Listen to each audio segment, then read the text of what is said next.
Praise the Lord. मैं परमेश्वर का धन्यवाद करती हूँ कि उसने आज फिर से मुझे ये मौका दिया कि मैं आप सबके सामने आऊँ। और प्रभु, मैंने आपसे बताया कि हर समय मुझे भविष्यवाणियों को देता है और मैं चाहती हूँ कि ये भविष्यवाणियाँ आप तक पहुँचें, ताकि आप जैसे कि प्रभु का वचन कहता है कि मैं अपने मर्म को प्रकट किए बिना, अपने दासों पे मर्म को प्रकट करूँगा, उसके बिना मैं कुछ भी नहीं करूँगा। इसी प्रकार से वो अपने मर्म को हम पर प्रकट कर रहा है। और मैं आपको बहुत सारी भविष्यवाणियाँ डाल चुकी हूँ जो पूरी भी हो चुकी हैं, जैसे कि यूरोप में ज़मीन का फटना, फिर दोबारा पहाड़ियों का तड़कना, ज्वालामुखी का फटना और लावा निकलना। एंड उसके बाद मैंने कहा था कि आकाश से आग गिरेगी, तो वो भी ऐसा इंडिया में हुआ कि अभी तीसरा दिन चौथा दिन है कि बिजली चमकी और बिजली गिरी और वहाँ पर बहुत सारे लोग भी बिहार में मारे गए। हालांकि हम इस बात से आनंदित नहीं, और मैंने अभी वचन में भी आपको बताई हैं ये बातें।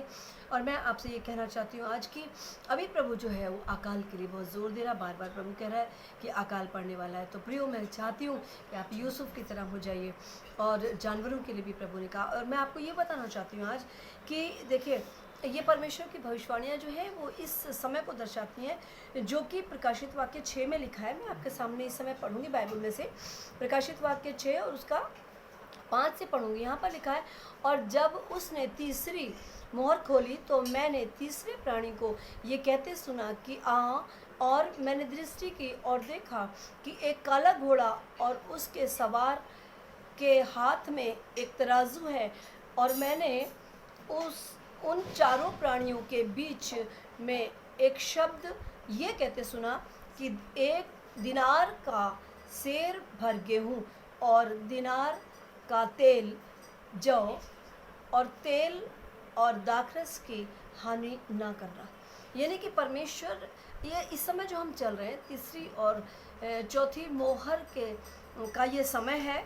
और ये इसका मतलब ये है कि जहाँ ये लिखा है कि 3 सेर जौ, यानी कि दिनार का 3 सेर जौ, और ये जो है महंगाई को दर्शाता है, अकाल को दर्शाता है कि गेहूं और ये सब चीज़ें, मतलब कहने का ये है कि इस समय महंगाई होने वाली है और हर चीज़ महंगी हो जाएगी। आप देखेंगे जो प्रभु ने हमसे कहा है कि ऐसा होने वाला अकाल बहुत तायत से पड़ेगा। और मैंने आपको बताया था कि गवर्नमेंट के पास भी नहीं होगा कि वो आपको दें, तो मैंने कहा था आप सेव करिएगा। और मैंने ये बाइबल से भी आपको साबित कर रही हूँ कि ये सब कुछ महंगा हो जाएगा। लेकिन प्रियो, आप यीशु मसीह को जानते हैं, उसको मानते हैं, परमेश्वर को आप भरोसा रखिए।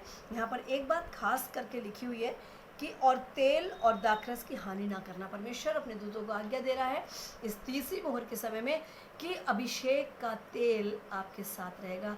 आप अभिषेक के तेल से भरे रहेंगे और अभिषेक के तेल की, यानी कि पवित्र आत्मा की बहुत तायत रहेगी। हालेलुया। और इसके बाद में आपको चौथी मोहर के लिए बताना चाहती हूँ, जिसमें अकाल और मरी के लिए लिखा है और बहुत सारे लोग मृत्यु में चले जाएंगे। और यहाँ पर लिखा, और जब, इसी के साथ में लिखा है, और जब उसने चौथी मोहर खोली तो मैंने चौथे प्राणी को का शब्द ये कहते सुना, आ, और मैंने दृष्टि की और देखो एक पीला सा घोड़ा, यानी कि मृत्यु का पीला सा घोड़ा। ये आत्मा में है, ये नहीं है कि ये शारीरिक घोड़ा है, ठीक है ना। और उसके सवार का नाम मृत्यु है और अधोलोक उसके पीछे पीछे है। आपको पता है परमेश्वर का वचन कहता है कि सकरा है वो मार्ग, है ना, कमज़ोर है, मतलब पतला है वो मार्ग जिससे लोग स्वर्ग जाएंगे, यानी कि पवित्रता में कम लोग रहेंगे। लेकिन चौड़ा है वो मार्ग जो कि नरक को जाता है। वहाँ यहाँ पर यही है कि उसके सवार का नाम मृत्यु है और अधोलोक उसके पीछे पीछे है। और उन्हें पृथ्वी की 1/4 पर यह अधिकार दिया गया कि तलवार और अकाल और मरी और पृथ्वी के वन पशुओं के द्वारा लोगों को मार डाले। ये प्रभु सब कुछ क्रोध में करेगा, क्योंकि लोग परमेश्वर की महिमा नहीं कर रहे और उस बात को नहीं मान रहे। लेकिन मैं आपको कह रही हूँ कि आपके लिए बहुत अच्छी एक आशा है जो कि मैं बताना चाहती हूँ। इसी के प्रकाशित वाक्य 2 में लिखा हुआ है, 2 के और 10 आयत में आप पढ़ेंगे।